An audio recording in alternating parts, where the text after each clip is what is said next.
Hello friends, class 8 से अपना नया लेक्चर स्टार्ट करते हैं। चैप्टर चल रहा है हमारा अंडरस्टैंडिंग क्वाड्रिलेटरल। एक्सरसाइज 3.3 के क्वेश्चन नंबर 2 तक पूरा हो चुका है लास्ट लेक्चर में। चलिए स्टार्ट करते हैं क्वेश्चन नंबर 3। आप अपनी बुक से देखिए, मैं भी क्वेश्चन पढ़ता हूँ। क्वेश्चन की can a quadrilateral ABCD be a parallelogram if कुछ कंडीशंस दी हुई है। तो चलिए पहले मैं पैरेललोग्राम बनाता हूँ एबीसीडी। ठीक है, फिर देखते हैं कि जो कंडीशंस वहां दी हुई है वो सेटिस्फाइज को करेंगी भी या नहीं। ठीक है, कह रहा है कि can a quadrilateral ABCD be a parallelogram if. पहला केस देखिए क्या दिया हुआ है कि angle D plus angle B is equal to 180। क्या एंगल डी और बी जोड़ें तो क्या 180 हो सकता है? तो एंगल डी और एंगल बी अपोजिट एंगल का सम 180 नहीं होता, एडजेसेंट एंगल का सम 180 होता है। तो पहली कंडीशन हो गई नो, ऐसा नहीं हो सकता। देखिए सेकंड पार्ट क्या कह रहा है कि A B is equal to C D is equal to 8। A B को 8, सी डी को 8 सेंटीमीटर, एडी को 4, ये लीजिए एडी को 4 और बीसी को 4.4। सॉरी, ये भी नहीं हो सकता क्योंकि पैरेललोग्राम की अपोजिट साइड बराबर होती है। तो ए बी और सी डी तो बराबर है, लेकिन दिक्कत है एडी और बीसी बराबर नहीं है। तो लिखेंगे no, AD is not equal to BC, which is not possible in parallelogram, क्योंकि पैरेललोग्राम की तो अपोजिट साइड बराबर होती है। तो ये सेकंड कंडीशन से भी ये पैरेललोग्राम नहीं प्रूव होता। थर्ड देखो क्या कह रखा है, angle A 70 degree, angle A 70 degree और angle C 65 degree. Angle A 70 degree, angle C 65 degree, ये भी गलत है क्योंकि opposite angles of the parallelogram are equal. तो ये इक्वल होने चाहिए थे। तो इसका मतलब तीनों कंडीशन से ये क्वाड्रिलेटरल एबीसीडी पैरेललोग्राम प्रूफ नहीं होता है। बस क्वेश्चन फिनिश हुआ। चलिए एक्सरसाइज का क्वेश्चन नंबर फिर पढ़ते हैं, मैं भी पढ़ रहा हूँ। The measure of the two adjacent angle of the parallelogram are in the ratio 3:2। तो चलिए पहले एक पैरेललोग्राम बनाते हैं और उसके दो एडजेसेंट एंगल का रेशियो दिया हुआ है। ठीक है, तो कोई सी भी दो एडजेसेंट एंगल ले लो, आपकी मर्जी है। इन्हें ले सकते हैं, इन्हें भी ले सकते हैं। तो इनको लो, थोड़ा ज्यादा आसान होता है समझना। ठीक है, और हमें ये बात पता है कि opposite sides of the parallelogram are parallel. ध्यान रखना, इसका यूज करने वाला हूं मैं। तो रेशियो दिया है एंगल्स का, तो सबसे पहले क्या करते हैं, क्या बताया था कि जिस चीज का रेशियो दिया होता है पहले उस चीज को लेट लेते हैं। लेट रेशियो दिया है हमें एंगल्स का, तो कैसे लिखेंगे, let angles be denoted by. अब ये लेटर आपका मर्जी है किससे डिनोट करना चाहते हो। चलो मैंने एक्स से ले लिया। तो देखो रेशियो दिया क्या है एडजेसेंट एंगल का, 3:2 दिया है। तो मैं एडजेसेंट एंगल ए और डी को ले रहा हूं। तो उस नियम के हिसाब से एंगल ए हो गया 3x और एंगल डी हो गया 2x। ध्यान रखना, रेशियो को यूज नहीं कर सकते जब तक आप एक वेरिएबल को उसमें असाइन नहीं करोगे। तो क्योंकि रेशियो एंगल का गिवन था, एडजेसेंट एंगल बोल रहा है ना, तो एंगल्स को मैंने एक्स से डिनोट किया। तो ए को मान लिया 3x और डी को मान लिया 2x। आप उल्टा भी मान सकते थे, आप डी को 3x मान सकते थे और ए को 2x मान सकते थे, उससे कोई फर्क नहीं पड़ता। अब नियम क्या कहता है पैरेललोग्राम में कि दो एडजेसेंट एंगल का सम पैरेललोग्राम में कितना होता है, 180 degree. Reason co interior angles, तो कैसे लिखूंगा, angle A plus angle D is equal to 180 degree. Reason co interior angles, the sum of the adjacent angles of the parallelogram is 180 degree. तो चलिए ए का वैल्यू 3x, डी का value 2x is equal to 180। 3x plus 2x 5x is equal to 180 और x का value कितना हो गया, 180 upon 5। Cancel out करो तो 5 3 15, 3 बच गया, 5 6 30। तो what is the value of x, 36 degree. हमें क्या निकालना है, क्वेश्चन में पढ़ते हैं। Find the measure of each of the angles of the parallelogram. सारे एंगल्स निकालें। तो a कितना है, a 3x है ना आपका, a is equal to 3x और x का वैल्यू कितना आया अभी 36। तो कितना हो गया देखो, 3 6 18, 1 कैरी, 3 3 10, 108। लेकिन जो एंगल ए है वही तो एंगल सी है। तो angle A is equal to angle C is equal to 108 degree, क्योंकि opposite angles of the parallelogram are equal. चलो डी की बात करते हैं। डी कितना है, डी है 2x, तो 2 इंटू 36 डिग्री। तो 36 इंटू 2 कितना हो गया, 72 डिग्री। डी हो गया 72 डिग्री, तो पक्की बात है बी भी वही होगा, क्यों, अपोजिट एंगल्स बराबर होते हैं। तो कैसे लिखेंगे, angle D is equal to angle B is equal to 72 degree. ये लीजिए चार एंगल्स आ गए आपके। प्रॉपर्टीज याद किए बिना आपका काम नहीं बनेगा, तो सबसे पहले प्रॉपर्टीज याद रखें तब क्वेश्चन को ट्राई करें। चलिए एक्सरसाइज का क्वेश्चन नंबर 6 करते हैं। कह रहा है कि two adjacent angle of the parallelogram are of equal measure. ठीक है, इस बार दोनों एडजेसेंट एंगल को बराबर दिया हुआ है। सबसे पहले फिगर बनाइए, नाम दीजिए पैरेललोग्राम का और मान लीजिए कौन से दो एडजेसेंट एंगल ले रहे हो। मैं हमेशा ए और डी लेता हूं, आप भी वही लिया करो। ठीक है, और क्वेश्चन में कह रहा है दोनों एंगल बराबर है।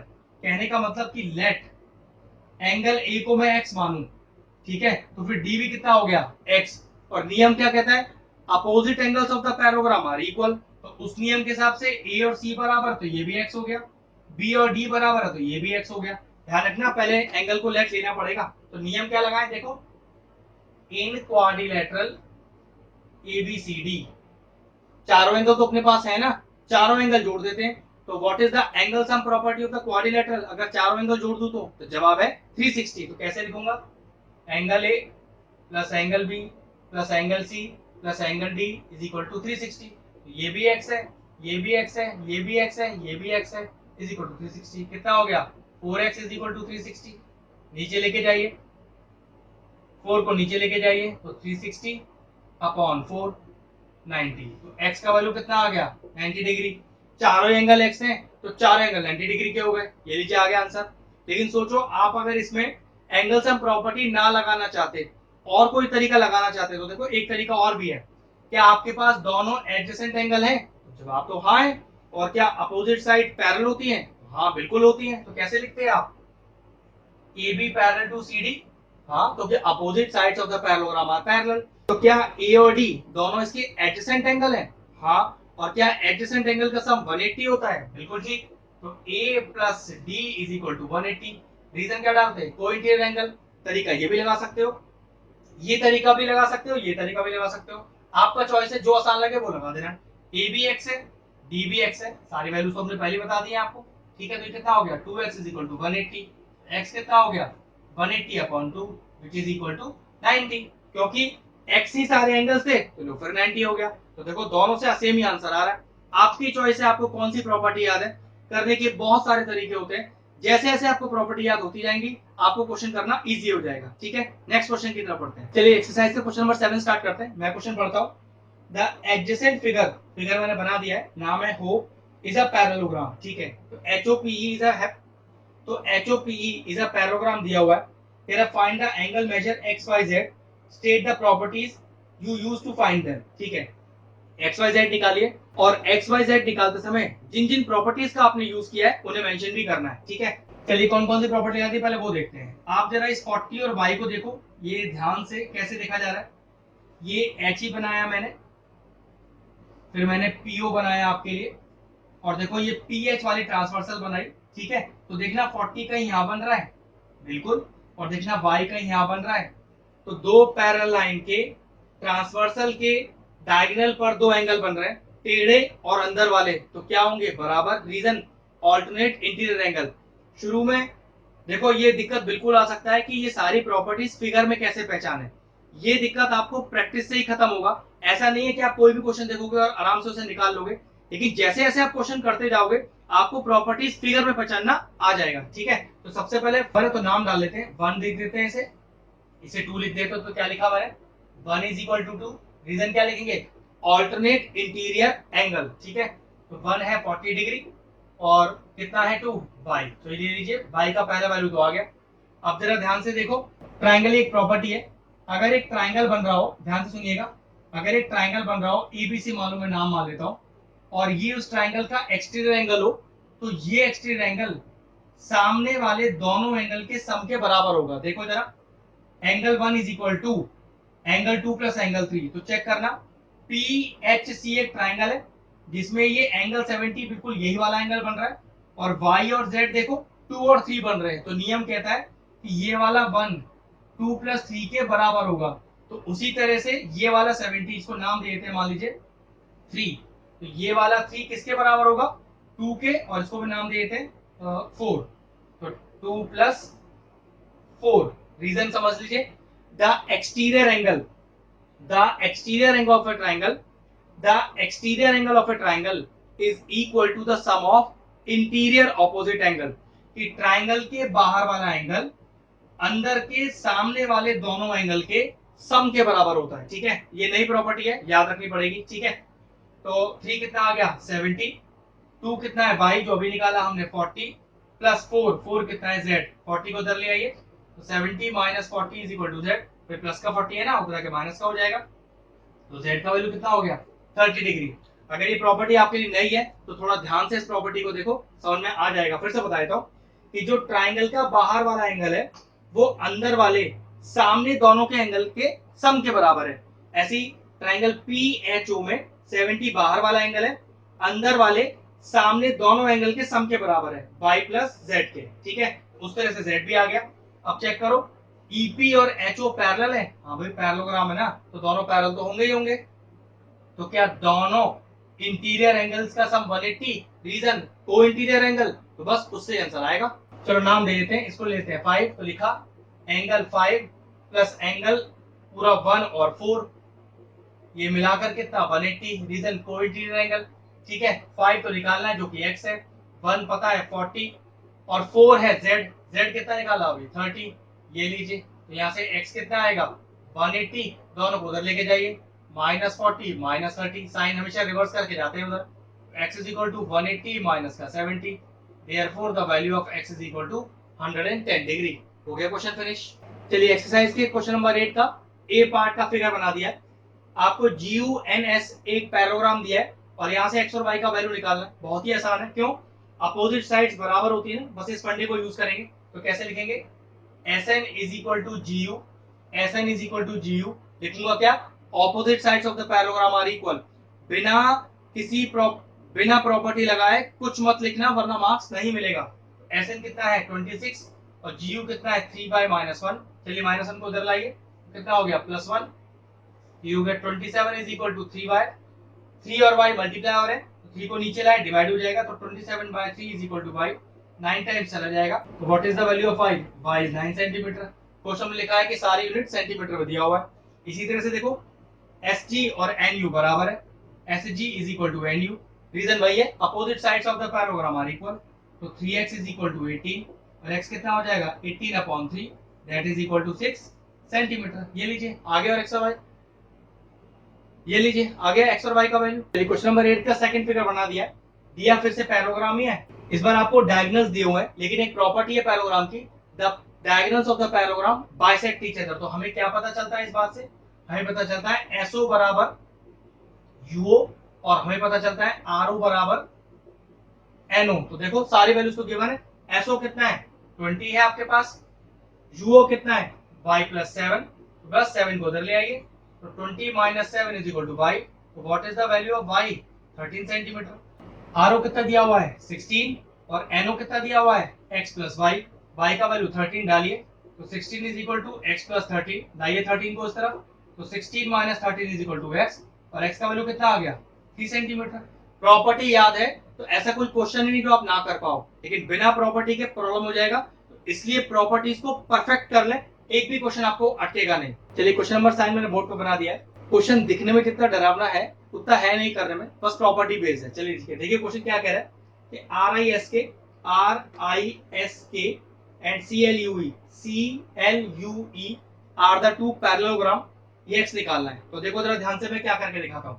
RISK वाले पैरेललोग्राम में मैं क्या कर रहा हूँ, ये वाला एंगल निकाल रहा हूँ। देखो जरा ध्यान से 1 और 2, क्या ये दो एडजेसेंट एंगल है, तो दोनों का सम 180 होगा। तो जवाब है हाँ, तो लिखेंगे इन पैरेललोग्राम RISK, नाम मैंने दे रखे 1 + 2 कितना हो गया 180 डिग्री, और इधर क्या लिखेंगे को इंटीरियर एंगल, या फिर the sum of the adjacent angle in the parallelogram is supplementary. ठीक है, 1 आपको दिया है 120, तो 2 आ जाएगा आपके पास। तो देखो 2 कितना आया 180 माइनस का 120, angle 2 is equal to 60 degree. ये लीजिए 2 मैंने 60 डिग्री निकाल दिया, लेकिन क्या एंगल 2 और एंगल 3 आपस में बराबर है? हाँ भाई RISK पैरेललोग्राम है ना, तो 2 और 3 उसके अपोजिट एंगल ही तो हुए, तो कैसे लिखेंगे angle 2 is equal to angle 3। Reason opposite angles of the parallelogram are equal. 2 निकाला 60, तो फिर क्या 3 भी आपका 60 डिग्री आ गया, बिल्कुल सही। ये लीजिए मैंने यहाँ लिख दिया 60 डिग्री। अब जरा दूसरा पैरेललोग्राम देखना CLUE, क्या उसका ये एंगल L जिसको मैं नाम देता हूँ 4 और क्या ये 5 बराबर है? क्यों देखो 4 और 5 CLUE पैरेललोग्राम के ऑपोजिट एंगल्स हैं, तो हाँ बिल्कुल बराबर है। तो क्या लिखा angle 4 is equal to angle 5। फिर रीजन लिख दीजिएगा opposite angles of the parallelogram are equal. 4 कितना है 70, तो ये लीजिए 5 भी हो गया 70। अब ट्राइंगल चेक करो, यहाँ मैं एक नाम देता हूँ अपनी तरफ से M, डायरेक्ट ट्राइंगल चेक करो EMS, तो इन ट्राइंगल EMS देखना है इसके तीनों एंगल के बारे में। 5 पता है अभी निकाला, 3 पता है निकाल चुके हैं, और x फाइंड करना है। मतलब तीन में से दो एंगल्स आप जानते हो तो क्या लगा सकते हो, angle sum property of triangle. तो क्या लिखूंगा, angle 5 plus angle 3 plus angle x is equal to 180। Reason, angle sum property of triangle. बस सारी वैल्यू डाल दीजिए। तो एंगल 5 कितना है 70 डिग्री, ये लीजिए। एंगल 3 कितना है 60 डिग्री, और x तो अपने को निकालना ही है। बस तो ये हो जाएगा। रीजन का ध्यान रखना, जो लिखा था angle sum property of triangle लिखा हुआ है। जोड़िए 130 plus x is equal to 180, और x कितना आ गया 180 minus 130 that is equal to 50 degree. आ गया आंसर। क्वेश्चन देखने में ही टफ था, करने में नहीं। हाँ, प्रॉपर्टीज तो आपको याद होना चाहिए। अब एक बार अच्छे से इसकी प्रैक्टिस कर लीजिएगा, आ जाएगा आपको क्वेश्चन ये वाला। चलिए क्वेश्चन नंबर 10 मैंने बोर्ड पे बना दिया है। क्वेश्चन है कि बताइए कि ये फिगर ट्रेपीजियम क्यों है। ऑब्वियस सी बात है। अब उसके लिए पहले आपको ट्रेपीजियम की प्रॉपर्टी जाननी पड़ेगी। देखो पहले, कोई भी फिगर ट्रेपीजियम तब कहलाता है, चलो मैं फिगर बनाता हूं तब ज्यादा बेहतर समझ में आएगा।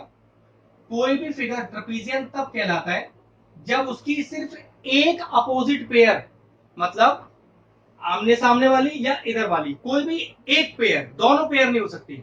अगर कोई भी एक पेयर ऑफ साइड पैरेलल है तो ट्रेपीजियम होगा। अगर दोनों साइड पैरेलल है तो फिर वो पैरेललोग्राम बन जाएगा। ठीक है। अब अगर मैं मानूं कि ये इसके पैरेलल है, अगर मान रहा हूं, तो या तो इन दोनों एंगल का सम 180 होगा, को इंटीरियर एंगल, या फिर इन दोनों एंगल का सम 180 होगा, को इंटीरियर। लेकिन अगर ये पैरेललोग्राम होता तो इन दोनों का सम भी 180 होता, इन दोनों का सम भी 180 होता। तो चेक करना है कोई एक अपोजिट पेयर पैरेलल होना चाहिए। तो चेक करना, इन दोनों का सम 180 तो नहीं हो रहा, नाम दे दो इनको यहाँ पर 1 और 2। तो 1 प्लस 2 चेक करो, तो 100 प्लस 80 इज इक्वल टू 180 डिग्री। तो लिखोगे since the sum of the interior angles is equal to 180 hence it is a parallelogram, and in a trapezium, last में स्टेटमेंट जोड़ डाल देना, and in a trapezium only one pair of opposite sides are parallel। इसमें nm तो parallel हो गई KL की, लेकिन ऐसा कोई नियम नहीं दिया हुआ जिससे ये प्रूव हो जाए KL और NM पैरेलल, तो दिया नहीं है। इसका मतलब क्या हुआ कि एक ही पेयर पैरेलल है। अगर एक ही अपोजिट पेयर पैरेलल है तो वो फिगर हो जाएगा ट्रेपीजियम। तो दोनों पैरेलल होते तो कौन होता, पैरेललोग्राम कहलाता। चलिए प्रूव हो गया। चलिए क्वेश्चन नंबर 11 करते हैं। फिगर मैंने बना दिया है। क्वेश्चन कह रहा है find the measure of angle C। Okay, हमें एंगल C निकालना है, इसका मेजर दिया क्या है कि AB is parallel to CD। AB is parallel to CD। अगर AB CD के पैरेलल है तो फिर अगर मैं इसको एंगल 1 मान लूं और इसको एंगल 2, तो ये क्या दोनों इंटीरियर एंगल्स हैं, और इंटीरियर एंगल्स हैं तो दोनों का सम कितना होगा 180। अब देखो एक ही साइड पैरेलल दी हुई है, ये नहीं पैरेलल बताया हुआ, इसका मतलब ये दिया क्या है आपको, ट्रेपीजियम दिया हुआ है। ठीक है, तो चलिए जोड़िए। तो 1 plus 2 is equal to 180। Reason, co interior angles. ठीक है। अब 1 कितना है 120, और एंगल 2 ही एंगल सी है जिसको मैंने नाम दे रखा है। ठीक है, एंगल 2 कितना आ गया 120 को उधर ले जाइए, तो 180 minus 120, therefore the measure of angle C, लिख दीजिए the measure of angle C is equal to 60 degree. आ गया आंसर। ध्यान ये रखना था, अगर दो पैरेलल लाइन आपको दिख रही है तो दोनों एंगल्स का सम, अंदर वाले एंगल्स का सम, तो दोनों इंटीरियर एंगल्स का सम 180 कर दीजिए, जिसको आप एडजेसेंट एंगल भी बोलते हैं। बस आ गया आपका आंसर। चलिए एक्सरसाइज का लास्ट क्वेश्चन, क्वेश्चन नंबर 12 करते हैं। फिगर मैंने बना दिया है। कहता है कि find the measure of angle P and angle S। Okay, angle P अपने को निकालना है, एंगल S भी अपने को निकालना है, और कह रहा है कि if SP parallel RQ, SP जो है वो RQ के पैरेलल है। ठीक है, तो बस हो गया अपना काम। अब देखो ये सिंबल किस चीज का होता है, ध्यान से देखो जरा, ये सिंबल किसका होता है, ये सिंबल होता है 90 डिग्री का। तो समझो ये आपको 90 डिग्री भी दिया हुआ है। अगर ये दो लाइन आपस में पैरेलल हैं तो इन दोनों एंगल का सम भी 180 होगा, इन दोनों एंगल का सम भी 180 हो गया। नाम डाल देते हैं सबको, चलो 1, ये हो गया 2, ये हो गया 3, और ये हो गया 4। बस बड़ा आसानी से आ जाएगा। तो कैसे लिखेंगे कि RQ पैरेलल है SP के, तो angle 1 plus angle 2 180 degree. Reason, co interior angle, 1 दिया है 90, 2 अपने को निकालना है, इज इक्वल टू 180। एंगल 2 कितना आ गया 180 माइनस 90, एंगल 2 आ गया आपके पास 90 डिग्री। ये लीजिए पहला एंगल तो आ गया, ये वाला मेजर। अब इसको निकालते हैं। ऐसे ही देखो लाइन तो ये पैरेलल है ना, तो ये दोनों एंगल का सम भी 180 होगा। तो angle 3 plus angle 4 180। Reason, co interior angle, co-interior है दूसरा एक और है, तो दूसरा एक रीजन और भी है, the sum of the adjacent angle of a trapezium. Trapezium क्यों, देखो ये साइड आपस में पैरेलल कहीं भी दी नहीं हुई है, इसलिए ये पैरेललोग्राम नहीं है, ट्रेपीजियम है। लेकिन पैरेलल साइड्स तो है ना, तो पैरेलल साइड्स हैं तो फिर तो आपकी प्रॉपर्टी पैरेलल लाइन वाली लग सकती है, ठीक है। तो 3 कितना 130, 4 वो तो निकालना ही है, तो 4 कितना हो गया 130 को उधर ले जाओ, 180 माइनस का 130, एंगल 4 कितना हो गया 50 डिग्री। ये लीजिए दोनों आंसर आ गए, चैप्टर भी फिनिश हो गया। अब आपका काम ये है कि पूरे चैप्टर में से आपको जो भी डाउट हो, जिस भी क्वेश्चन में, अगर आपके पास कोई रेफरेंस बुक है तो उससे ट्राई कर लीजिए। किसी तरह का कोई भी डाउट है तो वो आप मुझे व्हाट्सएप कर सकते हो, उसकी इंफॉर्मेशन आपको वीडियो क्लास में मिल जाएगी, ठीक है। तो चैप्टर हमारा फिनिश हुआ, लेक्चर फिनिश करते हैं। अगर हमारे व्यूअर्स को हमारे वीडियोस पसंद आ रहे हैं तो हमारे चैनल को सब्सक्राइब कर लें और साथ में लगे बेल आइकन को भी हिट कर दें। आपको अगर मैथ से जुड़ा कोई क्वेरी है किसी भी क्लास के लिए तो वो आप मुझे व्हाट्सएप कर सकते हैं, जो नीचे नंबर आ रहा है। आपका जो सोल्यूशन है मैं जल्दी से जल्दी देने का कोशिश करूंगा।